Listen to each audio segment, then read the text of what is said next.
When you're a trainer, you're like, oh, this crowd has their shield up. I got to break it first. Okay, having a bulletproof mindset is important inside of sales. You guys have already done that. So now I came in and gave strategy, training, taught them about their energy levels, how to keep their energy levels up. That's why I have so much confidence when I do the small things that don't make sense. One extra workout a day adds up in the next 10 years. How do you get confidence? Focus on things you can. What's an uncontrollable? Them saying yes or no, that's an uncontrollable. So think anxiety comes from when you can't control something. After an amazing first podcast that we did, the Velaz brothers and our friend, we are here in Elizabeth, New Jersey. We just did an amazing training. We want to welcome you, Daniel G, again, my brother. Thank you guys for having me. That was a kick-ass training. That was solid. Thank you for that amazing training. I know for sure we're gonna go into it on the training itself, but I actually have a question for you. How you prepare yourself to give such impactful training like the one that you did today? You know, it's knowing your shit. That's like, I was doing a role play with an individual like 10 minutes ago. Remember Fernando, one of the individuals that worked with him? I said, you know, there's some guys that bullshit, there's some guys that know their shit. Right. And I said, you know your shit. And you know, you can't take that away from somebody inside a business. It's like, you know, when people are like, oh, I want to become a good speaker. I'm like, no, you don't train to become a good speaker. You just know your shit better than anybody else. That's what makes you a good speaker. Because when you know your shit, then you can add fun stories. You have confidence. Somebody that doesn't know what they're talking about is always going to get nervous. They're not going to have good energy. It's like when you go present in front of your high school classroom about biology and you don't know your shit, you're shaking. You're not a nervous person. You just don't know your shit. So you're shaking, right? So I say the number one thing is just know your craft amazing. I know sales better than anything. It's not something that I prepare for. It's just I look at the crowd. I say, okay, this is what the crowd needs. I know myself. I've been knocking on doors since, you know, the age of 14 years old. You can't prepare last minute for anything that's already inside of you. I agree, because we actually, you know, backstage we were talking about what's the difference between talking to 10,000 people to 50 people in a room. Talk to me about that. You know, there's two things. One, the depth of training is obviously going to be a lot higher in a smaller room, right? We can go for longer. It's going to be a lot higher. But the adrenaline that you will get will be a lot more when it's a bigger room. So, you know, when people see me like yelling, they're like, bro, you don't got to yell. You have a microphone. And I'm like, yeah, but there's so much adrenaline. There's 10,000, 15, 5,000, 3,000 people looking at you. You get, you know, more of adrenaline. But the thing that you guys have done so well you created a culture that it might look like very light, but it's heavy. Yeah. So like when you get in there, it's like, oh wow, I felt it right away. I can feel energy when I go inside of rooms. Like I'm like, okay, they got energy. We can talk to these people. We can be real with these people. They don't have a shield up. Hey, these are certain things. When you're a trainer, you're like, oh, this crowd has their shield up. I got to break it first. Okay, this crowd has already been primed to learn. They understand personal development. They understand that the mindset's important. I can feel that right away, or the culture, the energy of clapping for Daniel G. They won't do it. They'll be like, why do we got to clap for somebody? I'm just going to clap for myself. So all those things actually, a trainer like me is like, okay, now I can go all in with these people. Sometimes, guys, it takes me an hour to 2 hours to warm up people.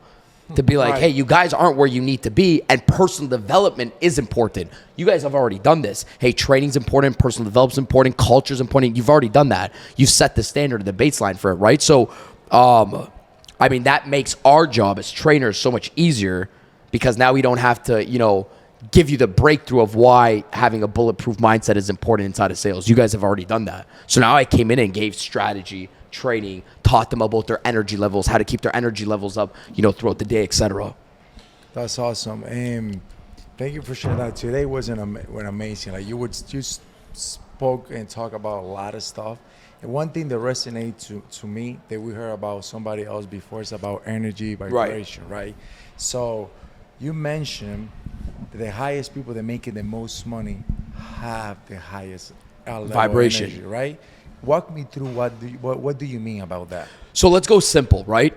And this is more of like the spiritual side of sales success. It's like, you know, thought creates frequency, frequency creates action, action creates results. It's just a scale. So it's like thought, we'll just go slow.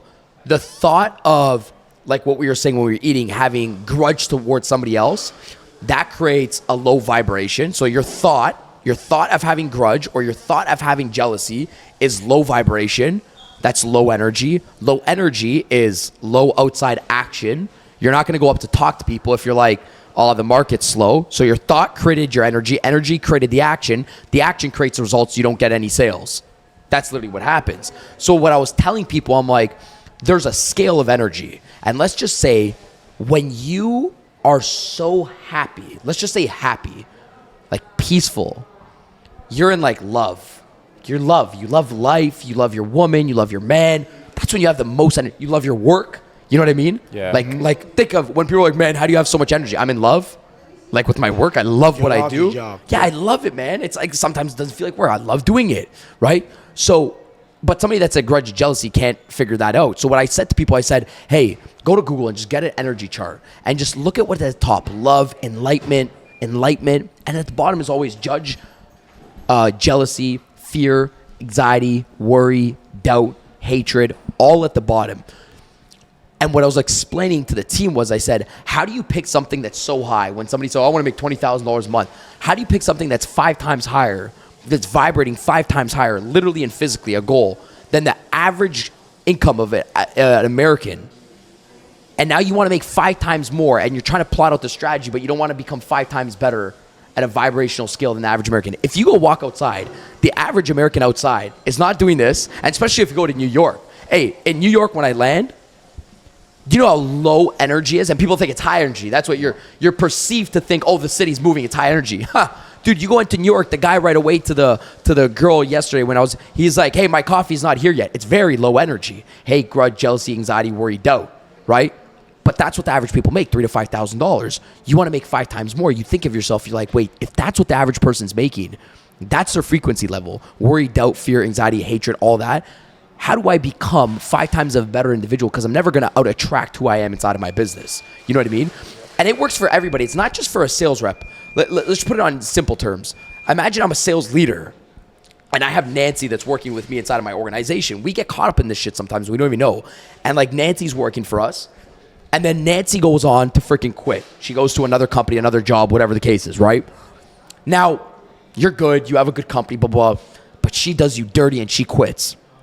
Or she just quits. She doesn't even do us dirty. She just quits. That doesn't serve her. The business doesn't serve her. She quit sales. Or she went to a competitor. Who cares? She leaves. That happens. Yeah, it happens. But then you got sales leaders that start talking shit about yapping about Sally. Step number 1, Sally's not thinking about you. You're only thinking about Sally. Number 2, you're in a complete stage of grudge, which is like the lowest form. Because how do you have grudge about somebody else and then recruit somebody great at the same time? You can't take opposite action of your thought. So that's exactly what happens with people in leadership. It's like, hey, number 1, you can't hate on something or be, have grudge towards something and then recruit somebody great at the same time. Those 2 frequencies don't align. So I said, hey, you got to check yourself before you wreck yourself. You always think of your thought process creates the energy, right? So if you have grudge towards somebody, you'll never be able to recruit somebody great because you're still thinking about that person. And nobody ever told you, like, people freaking quit. The quicker you can remove that grudge, the quicker you can recruit somebody great. The quicker you remove jealousy towards a rep, like even reps inside of organizations. Watch. Say I started with Nicolo and Nicolo's sitting beside me. Or like, you're starting with somebody and Samantha's sitting beside you and Samantha goes to make $20,000 fast. And she's been in the company only for 3 weeks and you've been in the company for 3 months, right? And now you're looking at Samantha and you're like, man, how did this girl make $20,000 in 3 weeks? She doesn't deserve that, right? I said, it's impossible for you to ask for something for abundance, money. Like you're asking for money in abundance when you came inside this job. Damn, I want to make $100,000. Now, when somebody comes in the job and they make $100,000 fast, you try to block exactly what you asked for. So you're asking for abundance, but when somebody else gets abundance, you block abundance for somebody else. You can't get it yourself. Look how low the vibration is low.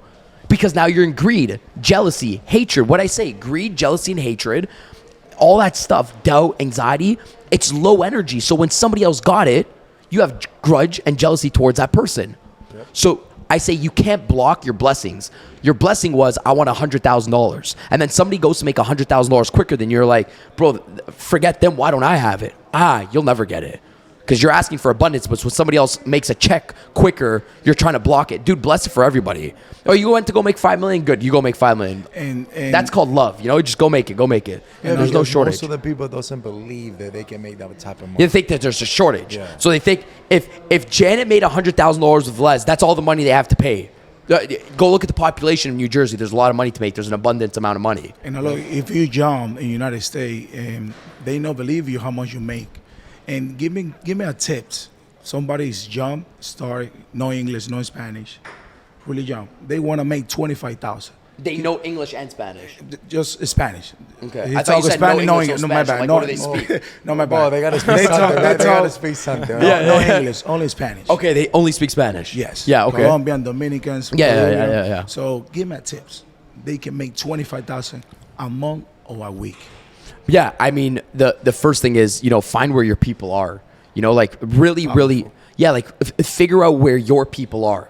So, and that doesn't just mean in the tactical business aspect, like, okay, go call in neighborhoods that have a lot of, you know, a Colombian demographics or Dominican demographics. Not just that. It's like, where are you 24/7? See, I think the problem is with people when you're like, how do I make money fast? It's almost like, hey, you want to become your product. So you're a soldier, right? So imagine you're selling solar. The average rep comes in here and they sell solar.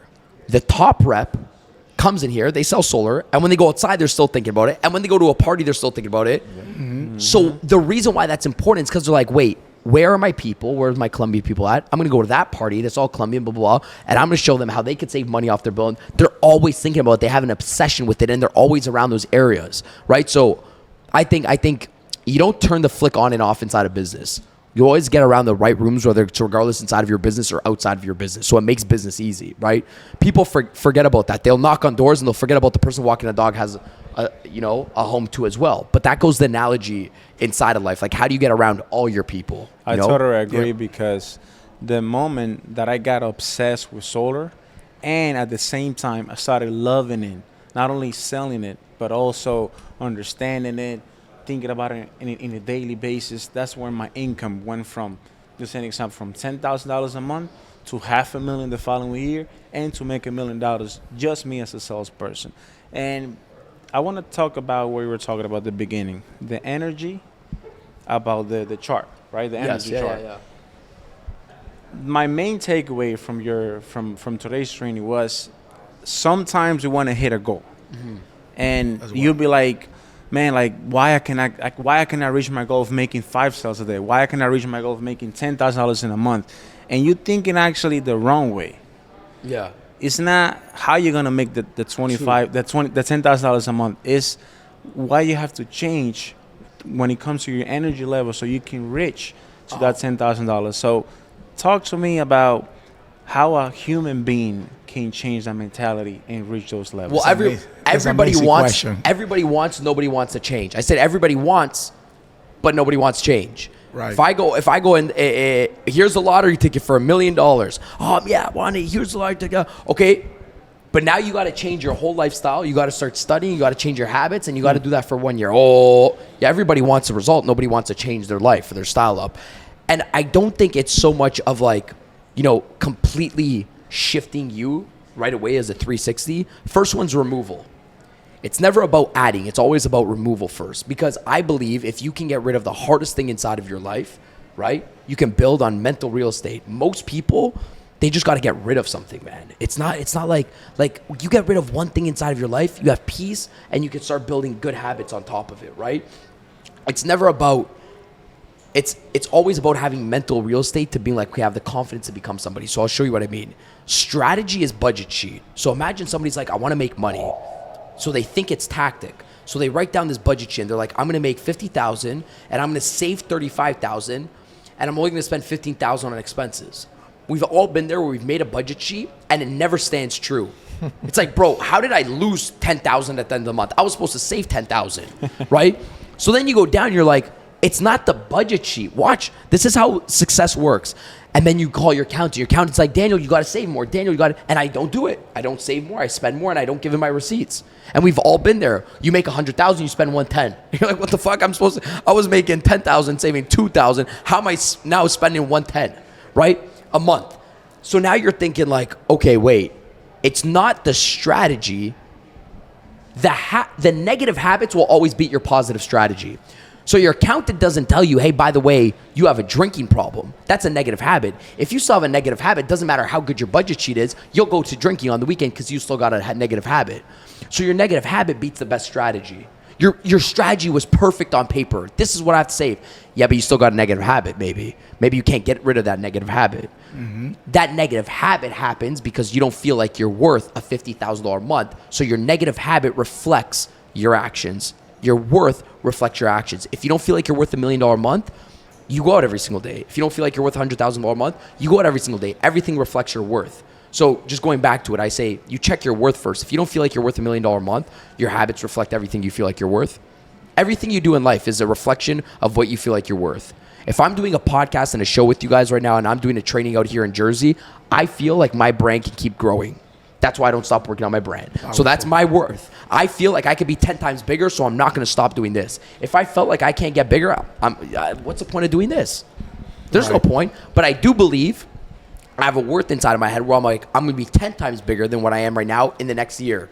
And then I start saying, okay, so then I ask myself, okay, now that I know my worth is 10 times bigger, why would I do something like this? So then I start closing myself on the idea of doing the action because people aren't closed, bro. They try to close other people and they're not closed on their own task themselves. They don't sell themselves on doing anything. They're like half in, half out. So I close myself on doing things. Like, for example, I'll give you guys my mindset. Everything I do is a tree. So I have this tree formula inside of my head where it's... Tree formula? Yeah, tree formula, like a tree, right? Like literally a plant, a tree. So some days I'll be going on stage and there'll be like 10,000 people, right? And sometimes I'm just sitting back there. I'm like, how the fuck did this happen? And this is often, like we do sometimes big stages every single week, like 3,000-4,000 people. I'm like, how did this happen inside of Dallas? And I'm like, so I think of the tree. I'm like, 4 years ago, I met Alan. Alan had this company, and then he introduced me to this owner, and then that owner introduced me to this person. And then I said, it's the tree. Now I'm going to show you. But 4 years ago, when I did that event for Alan with those 3 people, my team was like, bro, that's stupid. We're going to lose money. Yeah, but I understood the tree. You see where the tree led up to a 5,000 person stage because there's always a tree of connections after the first yes. Smart business people know that. So smart people can work with the end in mind, the end network in mind, but the logical person, the financial manager is like, dude, what are you doing? That doesn't make sense to go do Alan's event for 3 people. Well, that turned into a 15,000 person event. Do you guys see what I mean or no? Yes. Of course, because there's always a tree. There's always a tree. Everything's always connected, man. I agree. Basically, you said in one conversation, it's planting the seed.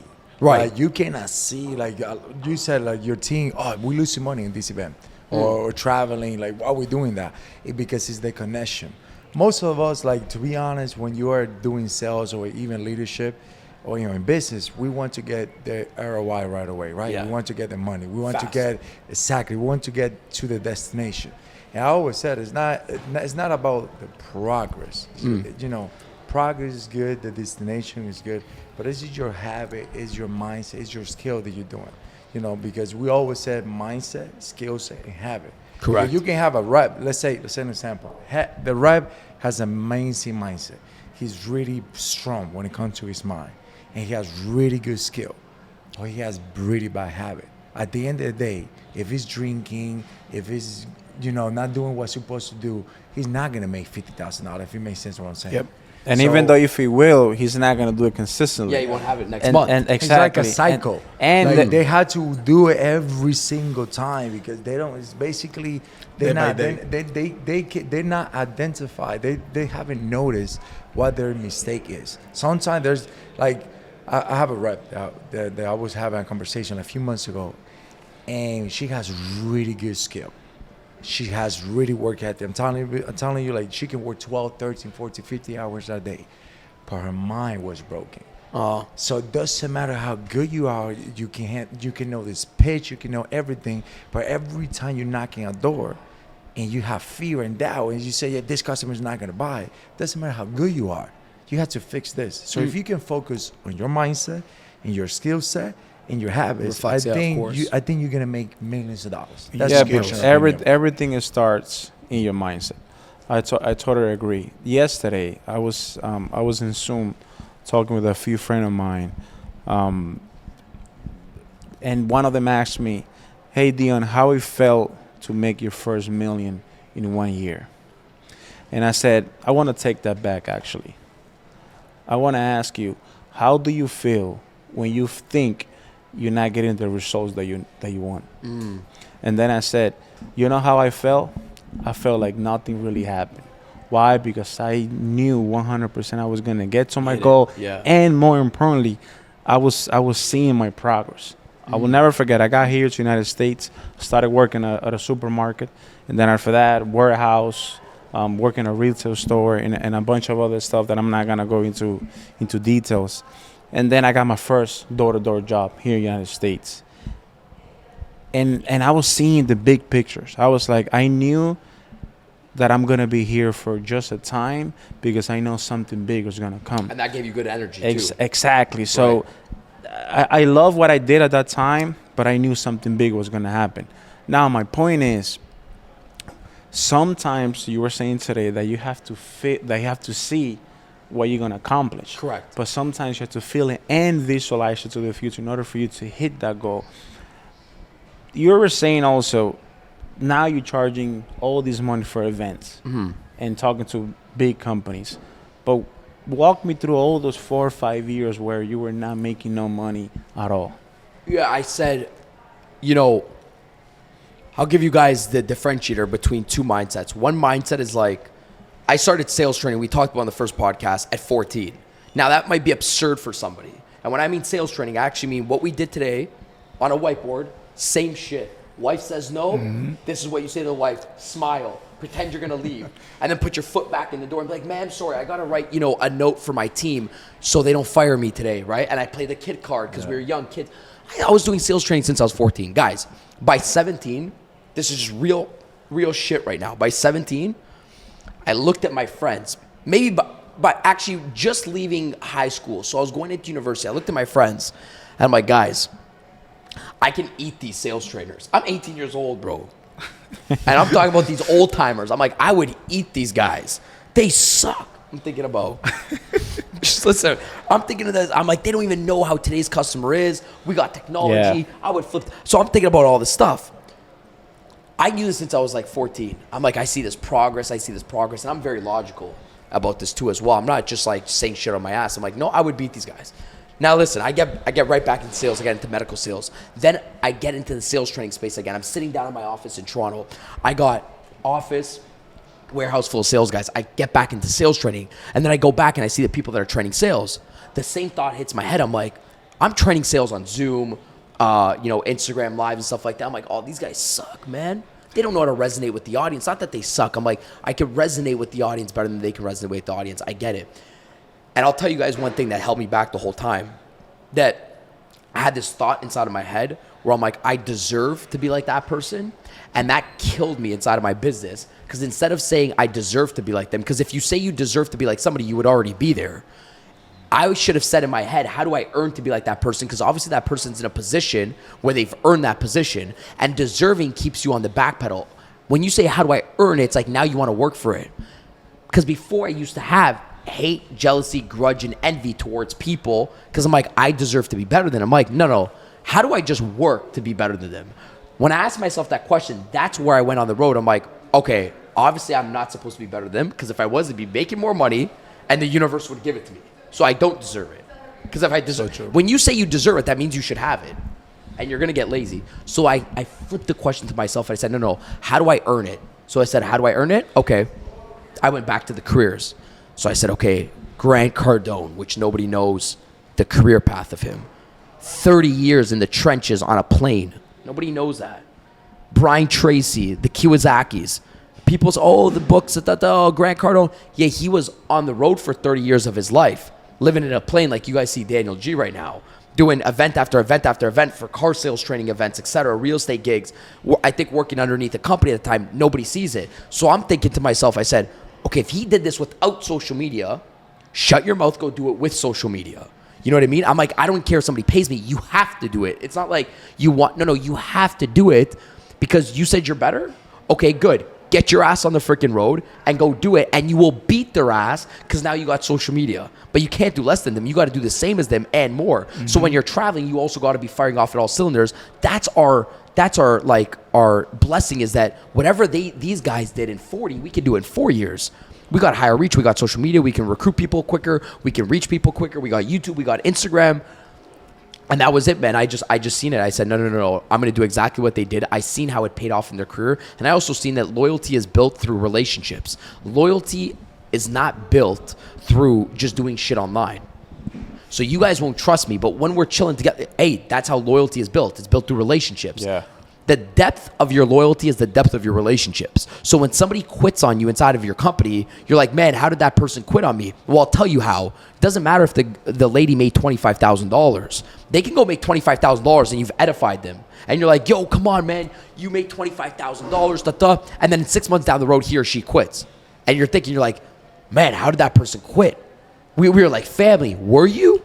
You just edified them when they made money, but you didn't take Janessa out for a lunch and say, Janessa, how's life? And you didn't have a lot of one-on-one. So the less the one-on-one, the less the relationship, the less loyalty. So loyalty is not built through money. It's built through depth of the relationship. Yeah. So when people think, oh, I'm building a good culture, everybody's making money, they'll leave you whenever, bro. You have no relationship. You don't leave brotherhood because the depths, the roots are so long, because that's like 25 years, 30 years of building it. Yep.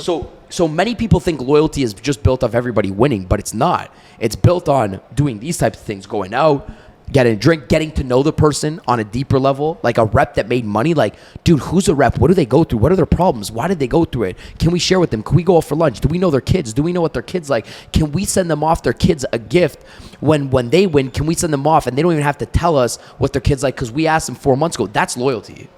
Yeah, You know?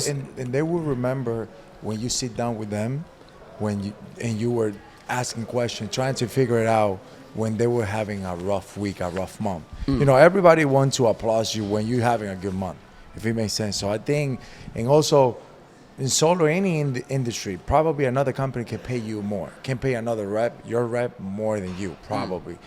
But when when everybody just is with you or is working in your company because just money, the moment that things go rough, they leave. So I just have a question about confidence. The reason I want to talk about this is just, you said something really powerful, which is resonate to me.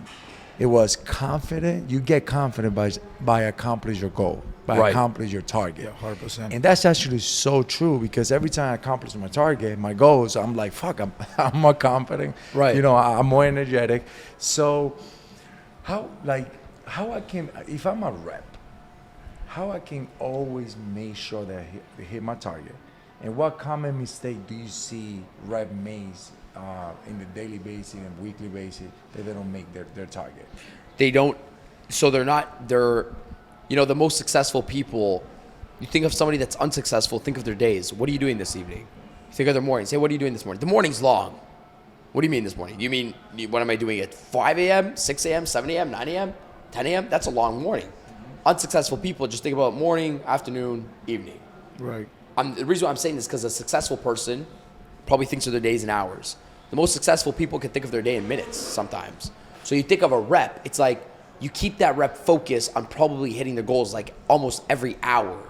Because when you do something and you stack up those micro wins on the activity, the result will come eventually because you feel good every hour. So you don't have to worry about the cash in, the cha-ching. You're just like, okay, this hour I did my calls. This hour I did this hour I did my follow-ups. This hour I did that. It's focusing on what you can control. Now, most reps that get into this bad swing, they focus on things they can't control. How do you get confidence? Focus on things you control. How do you get your mojo back? You know, when you're like what can your I momentum. Control? What can Yeah, I you can control prospect. You can't control when somebody says yes, but you can control calling somebody. So a rep in their head's like, I need to get the yes. You can't control that, but you can control picking up the phone. You can control following up with people. You can control giving them an extra email, sending them off value. That's a controllable. What's a not controllable? Them saying yes or no. That's an uncontrollable. So think, anxiety comes from when you can't control something. Right. I can control making a call. I can't control somebody saying yes. So you like, okay, anxiety. Man, my brand isn't big as Bob. That's anxiety. Somebody that has confidence. I'm going to get on a live stream. I can control that. I can't control the brand blowing up. I'm going to post something, I control it. I can't control the brand blowing up. And that more you think about the things you can't control, the later you delay the action because you're like, my brand sucks. So the successful people focus on like, okay, what do we got to do? I need control. Okay, what do we, like, I can't even, when somebody's telling me a problem, they can't even finish it. I'm like, all right, what do we got to do? Let's go, let's do it. How do we do it now? Yeah, but wait, bro, how do we fix it now? Like, what's the controllable right now? Right. That's, solution-oriented individuals. Same thing inside of business. Yeah, you will never get success, because in order for you to get success, you have to understand there's things that you can control and there's things that you cannot.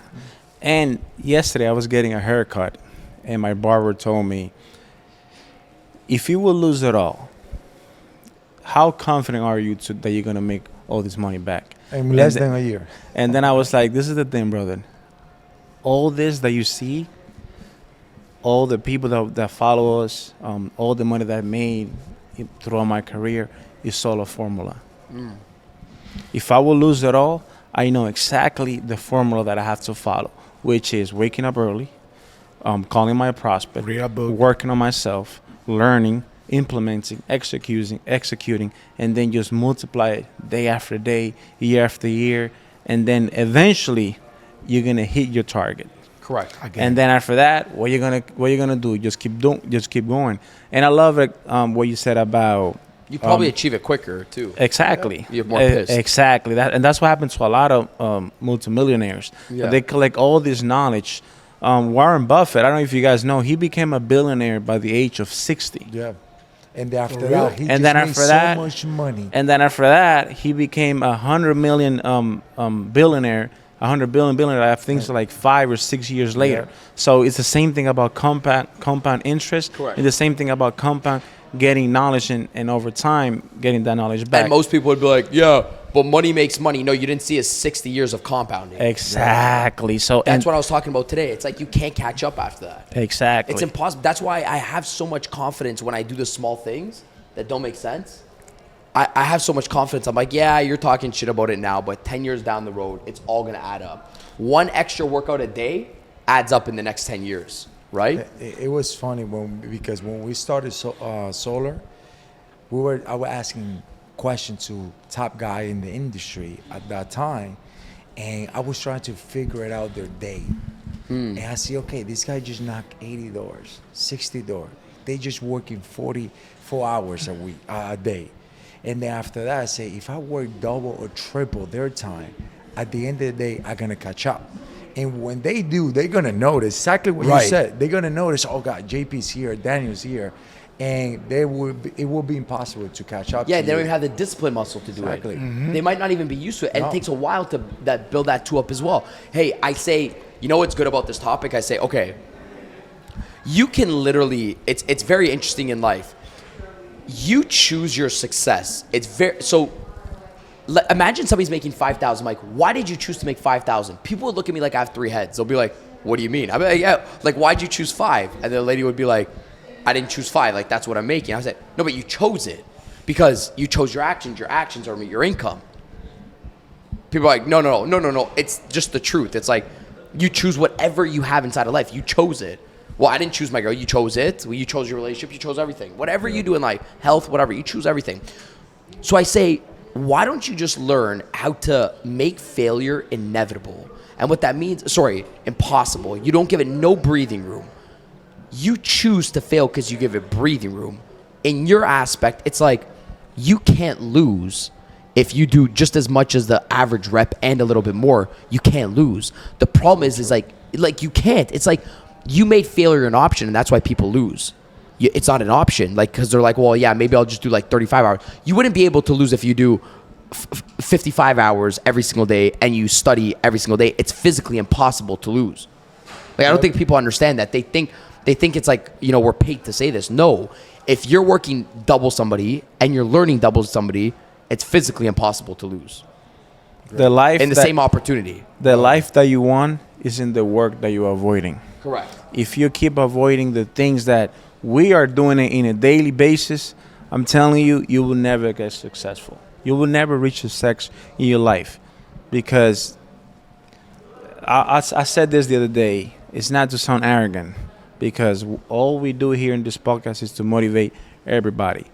I've been literally in this country for 10 years, and there's people that have been here for 40, 50 years, born, raised, they know English, and they know Spanish, and they're still making the same mistakes that you are like a 10-year-old. The opportunity is there, brother. To wrap it up, we have all different type of audience here in our podcast.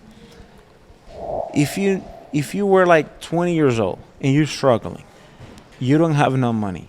Obviously, I know for sure you're gonna say, I want to come into sales, right? You know, sales and leadership is the best thing in the world. And you don't have nothing, and you're a little lost in this world. What would you do if you were in the same position? I would do the exact same thing that I did when I was young and I was lost.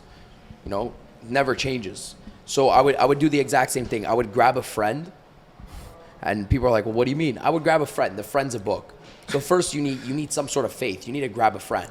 So you grab a book, you know, you keep it beside you. My friend was Think and Grow Rich, like I was talking about. That was my buddy, right? So I'm like, you keep that beside you. And the second thing you do is like you get everything out of here and you put it on here. So like, you know, you have all these goals, these anxieties, these thoughts, and you just put it all on paper and you put it physical, right? The first step you do. I did this as first step because that's exactly, guys, when I said today, it's like what Think and Grow Rich did. That's exactly what he told everybody to do. He's like, get it out of here and put it in your pocket. Wow. And you touch it. And I'm like, yeah, bullshit. And then I did it, man. I'm selling one day. I just dropped out of university. I'm like, do I get back into the sales job? You know, like, I'm like, because I didn't really think I was in sales. I thought I was like, oh, just working for this door-to-door company. When you're young, you're just collecting cash. You're just hungry. I'm like, I'm not going to do sales for the rest of my life.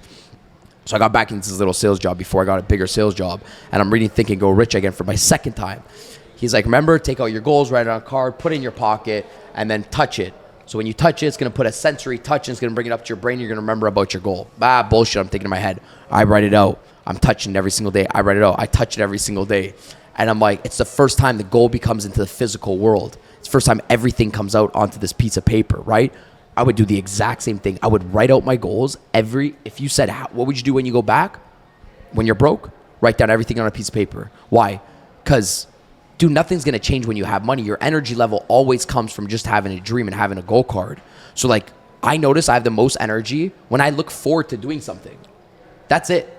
We won't have energy when we don't look forward to do something. So now I still travel with a notebook, bro. It's in my hotel room. If I don't have a notebook in my hotel room, I'll use the little cards that they give you beside the bed. You have a little notepad. I just write down with it, and I do one thing. I swear, guys, inside of my pillow, if the maids don't switch the pillows right now, my goal is in my pillow right now. My goal. For real? Yeah. I did 1 million, by the way, by 23. I don't have to do weird shit like this. Crazy. That's what I'm saying. Like, I don't have to do, and I'm not saying that to brag. I'm like, I've had everything I want in my life. I drove every single car I want in my life. I live where I want to live inside of my life. Life is freaking good. Why do I got energy? Because I still freaking sleep with that goal. I cuddle with it. And I ask people that are broke, I'm like, show me your pillow. And they're like, what do you mean? My pillow is just a white pillow. Yeah, show me what your brain is touching before you go to bed at nighttime. Show me if your goal is right beside where you go to bed at night. Do you cuddle it? No, you don't want it that bad. My goal, I literally cut, guys, I sleep with it. So you could still have your significant other sleep with her, but put the goal underneath your pillow and her pillow. And now your brain is literally touching it. And how do you, and bro, how do you go to bed at nighttime? How do you go to bed at nighttime? Because I think our brain works about our goals when we go to bed at nighttime and we start dreaming. How do you go to bed at nighttime? You just wrote out your goal. You put in your freaking pillow and you don't think about it. Of course you're going to think about that shit. Most people don't think about their goals enough. Of course, it's impossible not to think about it when you're sleeping at nighttime. That means everything else will distract you. And you realize why people have low energy, because everything distracts them. They forget about the goal. So I'll tell you why that's so important to have it when you sleep, when I'm talking about like having weird stuff like that. When you sleep, you have the goal, etc. Because all that is to do is to remind you when you're about to do something negative, think about the goal. That's why you have goals. The goal is not some magical thing. Say, for example, we want to lose more weight. If you keep thinking about it and it's in your pocket, it's when you go to bed at night and you keep thinking about it. When the Coke comes, but it's at the top of your mind, you're going to be like, I remember it. But if you don't think about it, anybody can distract you. That's why it's so important. Bro, I'm telling you, people think this is crazy, but I'm telling you, if your goal's close to you, you don't get distracted. Because you think about it 24/7. I remember when I put my goal that I want to have my dream car, I took a screenshot, put it in my phone, and I remember every single time I look at it, like, this is my goal. Like, I had to accomplish it. So I want to ask you one thing, Daniel G. What is the goal for Daniel G? I gave you guys one, right? I mean, the first one was I was talking outside. Like I want to. My thing is I love family, you know, and some people don't know that because like I'm always working, I'm crazy, I'm always alone doing events. But For you love family, bro? Yeah, I love family. You right? want kids? Yeah, but I love family because if you guys watch, like I love going back to visit my family. I love being with my family, right? So That's beautiful. and whatever, it doesn't necessarily just mean kids, you know, of course. But I'm just saying, like, I love family-like culture. You know, I love just real love, family-like culture. Doesn't always have to be a work in business, right? But then my whole other side is work and business. But I'm like, I love my family. So I'm like, I want to create this family environment. So I want to just like a whole city almost. We could call it a compound, but like a whole city, right? Like a little small inner city of just everything that we have. It's just community of all my employees, literally all my family, my friends. We all live in a community. There's a big stadium in there where we can do our events that I was talking about. And we can have our offices, houses. Everybody has their own houses. We have gyms. We have tennis courts. We have pools. We have resorts. It's all ours, you know? So that's probably the next goal. I love that. That's always been my thing, is to get everybody, you know, together. Thank you for everything, actually. That was powerful. And that was technically the same thing that you said in our first podcast. I said that? Yeah, Well, you actually did. mention it today. But what do you say to those people that say, "Oh, that's too big, the energy. That's No, way too I big." understand, man. Like I get That's it. why they're there. No, yeah, like I get it. Like I That's don't. why you pour it. Yeah, no, like I get it. It's probably like, you know, it's such a bitch goal compared to one of my friends. It's like, dude, you can go get it tomorrow morning. So that's the way I think about it, is just like, how do I get it faster? I never have a doubt. I'm always like, how do I earn it faster? How do I earn it faster? So, And the reason why is because you know you're going to get it. Yeah, You know you're going to reach your goal. I have 2 quotes so we can wrap up this podcast. Number 1, if you knew you couldn't fail, how hard will you work on your goals and your dreams? And if you dream in a daily basis, why you don't dream bigger? Dream bigger, my brother. We have the man the himself, number one. the sales dream. The sales dream. Live number the one, dream. my brother. Daniel G in the house. We're Sell so the happy. dream. Buy the Thank dream, you for baby. your friendship. Thank you, my brother. See you in the next episode. guys. Let's go, Appreciate baby.